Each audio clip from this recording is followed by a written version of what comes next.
So I'd first like you to recap some of the, what the the directors, felt was important in looking at this Article 4 consultation.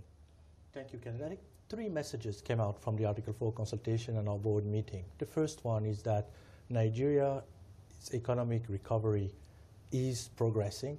Growth has been increasing to 2.1% next year, 1.9% in 2018. So the recovery from the oil price collapse is ongoing. Inflation has been reduced significantly, and external buffers have increased. Now, the second message is that important challenges remain. There's a large infrastructure gap, 35% of GDP with respect to emerging market peers. Revenue mobilization is one of the lowest in the world at 3.4% of GDP, which puts pressure on the services and the spending that can be done. And then the third one is that given these challenges, and part of the challenges, very weak human development outcomes are out there. You've seen the World Bank Human Capital Index that ranked Nigeria as part of the bottom 6 countries. Part of these challenges require an urgent implementation of reforms. And a lot of these reforms are priorities already that are part of the government's agenda as part of its economic recovery and growth plan. And some of the reforms that were recommended, first one would be revenue. Increasing revenue beyond the 3.4% of GDP ratio, which is one of the lowest in the world, unifying the exchange rate, advancing on power sector reform, advancing on the government's governance challenges. Those are all part of the priorities that were encouraged by the executive board at the conclusion of the IMF meeting. All right, then. So let's come back to your growth projections. We're seeing 2.1% for 2019 and 2.5%, going into 2020. I'd like to know what your underlying factors that will help propel this growth is. Well, part of the factors going is that some investment is going to be picking up post-elections, and we're going to start seeing non-oil, non-agricultural economy picking up to 2.5%. One important factor to look at here is that you see that the growth in 2019 is not as strong as expected by some. Why? Because in our projections, we're also looking at the non-oil, non-agricultural economy, which also depend on oil. And oil price in our projections for 2019 are $10 per barrel lower than in 2018. So it's $71 to $81. So that affected the growth in 2019 not being as strong as people expected. Then we expect some of the pickup with agriculture picking up again from the 2.3 to 2.5%, and oil production starting to ramp up from 1.93 million barrels a day in 2018 to 2 million barrels a day in 2019 and 2.1 in 2020. All right, then I'd like to speak to both fiscal and monetary policy. On the monetary policy side, I see that you say a tight monetary policy is appropriate for Nigeria at this time. Yes, and a tight monetary policy has benefited Nigeria over the past year and a half because it has kept inflation down. Inflation went from 18% in 2017 and 16 to all the way to 11.4%. Fact that monetary policy was kept tight has contributed significantly to that.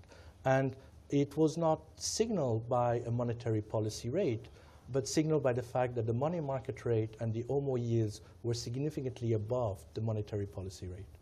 All right, then let's look into other things now. So I want you to speak on the plans for the budget, the country to finance the budget, the 2019 budget. Seeing the deficits, how what the government is talking about the fact that it's going to introduce new taxes and also other means like concessions, to try and shore up some revenue in there.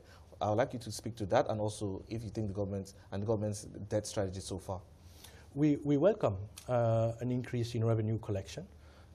We think that it is important that the ERGP priority of increasing revenue from 5 to 15% be implemented, and that will require a collection of measures. It's not just a tax rate increase, it's also on tax administration, customs administration.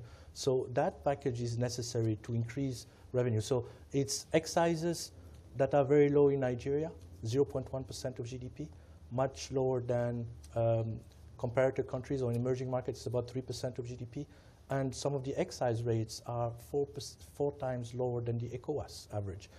Same with the VAT rate, that is 5%. But collection and compliance is low, so that also needs to be improved. And revenue mobilization will be necessary to finance the budget, but also to increase the much needed priority spending. On your second question on the concessional financing, I think resorting to external financing to finance the budget is one avenue. We looked at the government strategy, if you look at our report, on whether the 60 to 40 debt mix remains appropriate. And looking at interest payment to revenue or debt to GDP in terms of cost measures, we did find that resorting to external financing is still cheaper than resorting to domestic financing. And of course, concessional financing will be even cheaper than accessing the market. All right, then let's look at the banks, and I want you to speak to the financial sector. Interesting, you mentioned that the restructured loans and some underperforming banks, are weighing on the financial sector. I'd like you to clarify on that one. Well, if you look at the banking sector as a whole, prudential ratios have increased. Capital adequacy ratio is at 15%. Non-performing loans have decreased from above 15% to 11%. But behind that, you also have restructured loans in the system, some of them going from some banks from 3 to 30%. And that increases vulnerabilities in the system. This is why we are calling for an asset quality review to assess what is the true financial soundness of some of these banks to ensure that the loan portfolio is adequately assessed. And the central bank is also looking into that through its stress tests and through its regular monitoring. Now, on some of there's still some undercapitalized banks in the system. And the good news for Nigeria is that those undercapitalized banks are only 5% of the banking system assets.